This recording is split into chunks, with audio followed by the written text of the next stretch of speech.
Kad se upali, bomba se u isto vrijeme upali i eksplodira. To je takva bomba, znači ona bomba koja eksplodira kad se stisne gumba. I tako,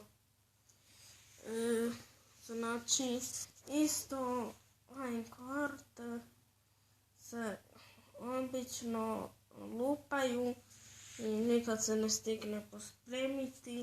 I gledajte kako sve izgleda. Dobro, sad se baš i ne vidi. Znači, ovako kreveti izgledaju. Znači, ovako. Znači, ne mogu baš vidjeti. Znači, ne možete baš ono vidjeti dobro. Znači,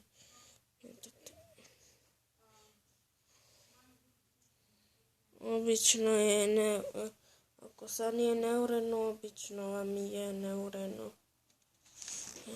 Znači tako. Moramo obrtati stalno kameru zato što na ovom telefonu nemam prednju kameru, posudio sam ga od svoje sestre. Dok ne dobijem svoj mobitel jer moj negdje se zagubio.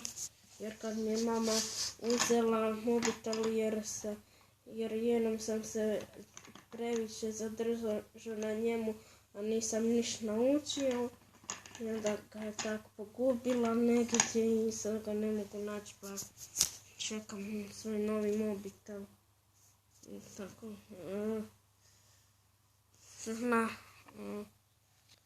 Znači, evo sad smo tu. Opet, ako ste mislili da je završilo. Znači, kako ima, znači, nekim, znači, ovo vam je dobro, imate ovakvu ogrlicu, gdje ga nešto nacrtan, gdje ga nešto slika, ga nešto poluboga sa 5 glava i 4 ruka.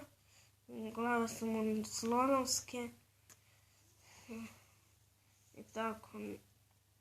Ne želim vam pričati te vama katolicima te hinduističke priče.